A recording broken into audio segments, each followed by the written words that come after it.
कभी आपने सोचा है कि अगर आप कभी भी जापान के बारे में सोचें तो पहला इंप्रेशन आपके जहन में आता है कि साफ सुथरा मुल्क है, मिलनसार लोग हैं, झुक झुक के मिलते हैं, किसी को तंग नहीं करते, अपने काम से काम रखते हैं, अमन पसंद कौम है। लेकिन कभी आपने ये सोचा है कि जापान कैसे एक ऐसा मुल्क था कि जिसको दुनिया में कोई नहीं जानता था, फिर कैसे वो दुनिया का सुपर पावर बना, फिर कैसे वो 1945 में सब कुछ खो बैठा, और फिर कैसे वो दुनिया की एक इकोनॉमिक पावर बना, और आज इस हाल में कैसे पहुंचा कि आज जापान खाली पड़ा है। आज जापान को एडल्ट अडॉप्शन करनी पड़ी है। जापान की कहानी है क्या, आइए समझते हैं।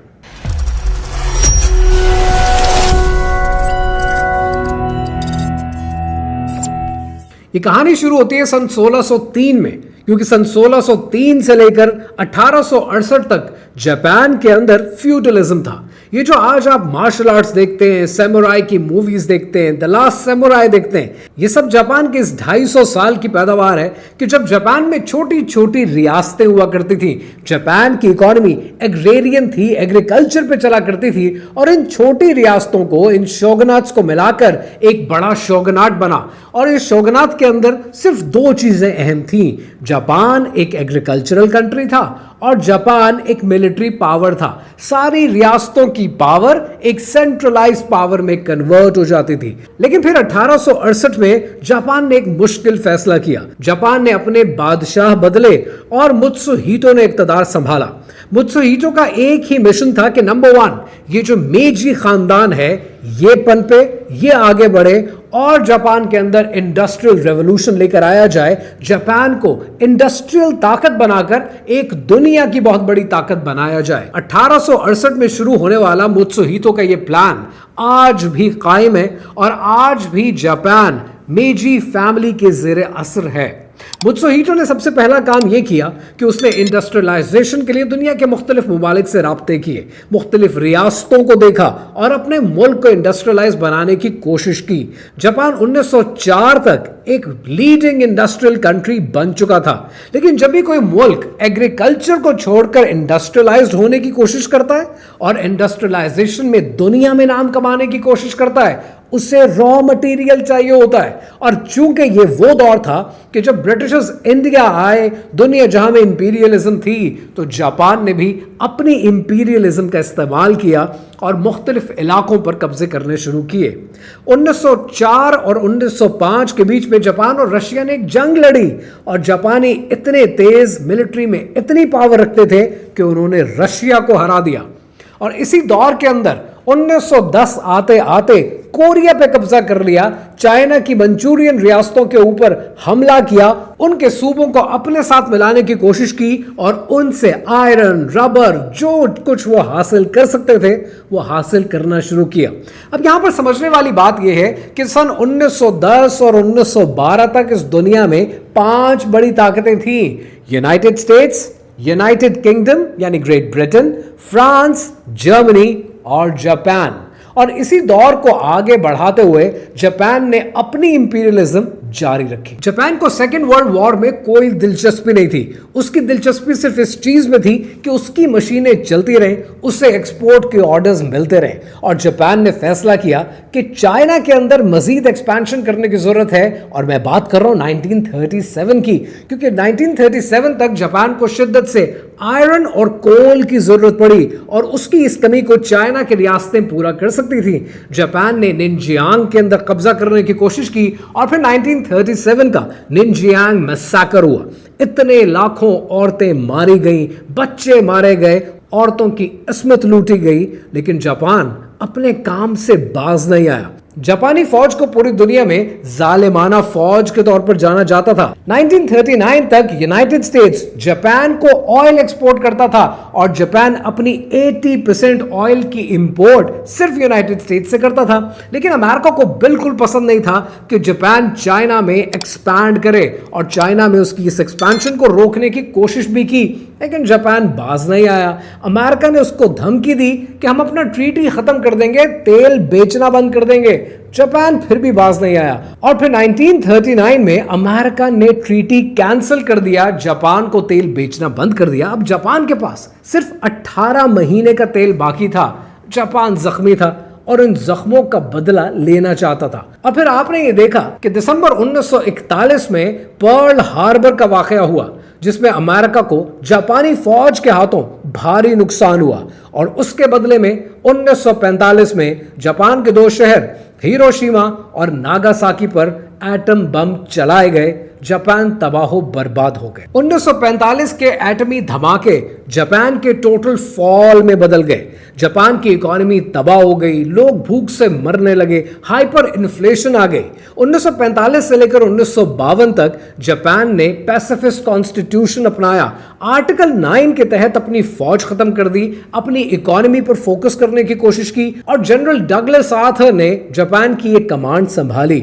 और जब सही कमान संभाली, जापान को तरक्की करने के लिए, आगे बढ़ने के लिए रकम की जरूरत थी, और यह मदद अमेरिका ने की, और अमेरिका ने उसको $3 बिलियन दिए कि अपनी इकोनॉमी को बूस्ट करने की कोशिश करें। लेकिन जापान पर दूसरी ब्लेसिंग तब हुई जब 1950 के अंदर कोरिया में जंग छिड़ी, जहां पर यूएसएसआर कोरिया को अपनी तरफ कम्युनिज्म की तरफ खींचता रहा, और दूसरी तरफ यूनाइटेड स्टेट्स कोरिया को अपनी तरफ यानी कैपिटलिज्म की तरफ खींचना शुरू हो गया। अब इस जंग के लिए अमेरिका को जमीन दरकार थी कि कहीं पास जाकर एक बेस बनाकर ये जंग लड़ी जाए। ये जंग लड़ने के लिए जापान ने अपनी सरजमीन प्रोवाइड की, और अमेरिका ने एक और $3 बिलियन जापान को अदा किए। इन $6 बिलियन से जापान ने अपनी इकोनॉमी को बूस्ट करने का फैसला किया, इकोनॉमिक कॉरिडोर्स बनाए, इंडस्ट्रियल जोन्स बनाए, और 1945 की एटम बम की कहानी 1965 के इकोनॉमिक रिवाइवल में बदल गई।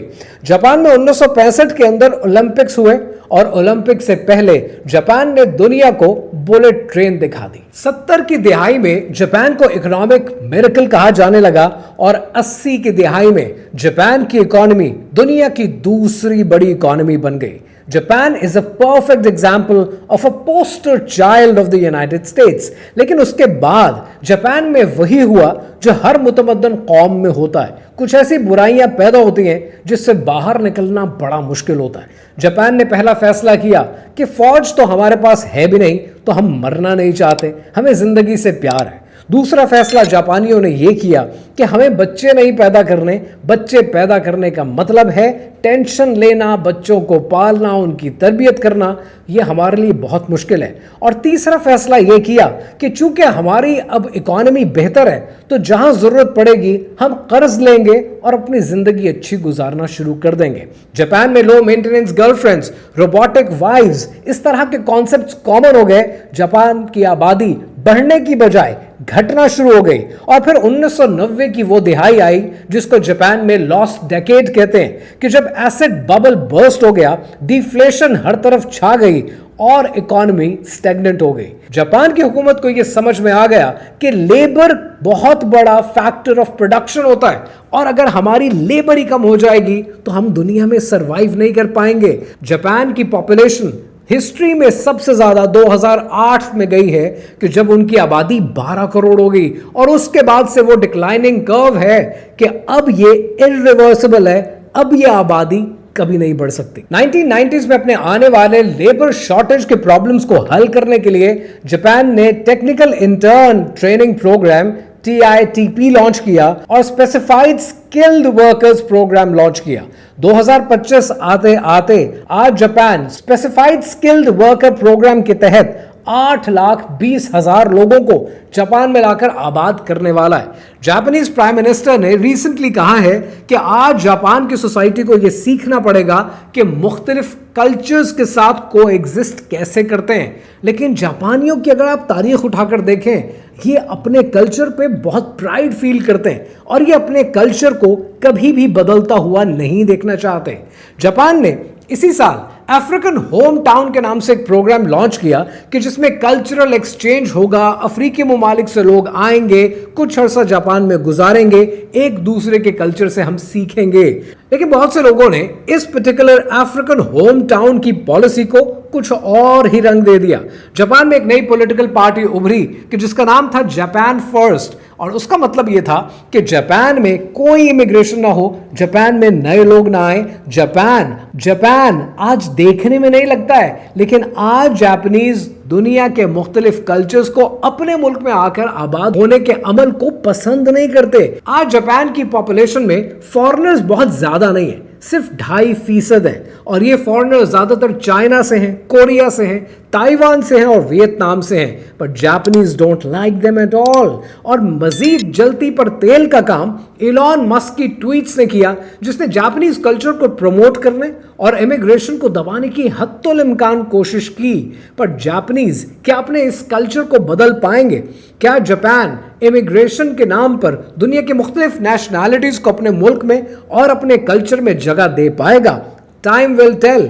लेकिन एक प्रोग्राम जो जापान में जोरों शोर से जारी है वो है जापान का एडल्ट अडॉप्शन प्रोग्राम, जिसमें बड़े बिजनेस ग्रुप्स दुनिया से 20 या 30 साल की उम्र के बीच में नौजवानों को लेकर आते हैं, अपनी फैमिली का हिस्सा बनाते हैं, अपनी बेटी से शादी करवाते हैं और उसके बाद कारोबार की बागडोर उनके हाथ में दे देते हैं। सुजुकी कंपनी के जो इस वक्त सीईओ हैं, ये भी एडल्ट अडॉप्शन के नतीजे में जापान में परवान चढ़े और आज उनकी कंपनी की बागडोर संभालते हैं। Same is the case with the CEO of the company called Kikkoman, and there are many other companies कि जहां के सीईओज, जहां के मैनेजिंग डायरेक्टर्स एडल्ट अडॉप्शन की बेसिस पे आए हैं। जापान के पॉलिसी मेकर्स को तो ये बात समझ में आ गई कि उनकी लेबर शॉर्टेज अपने लोगों से पूरी नहीं होगी, लिहाजा उन्हें टेक्निकल इंटर्न प्रोग्राम या स्किल्ड माइग्रेंट प्रोग्राम या फिर एडल्ट अडॉप्शन के जरिए दुनिया से लेबर को अपने मुल्क में लाना होगा, और इससे चाहते ना चाहते हुए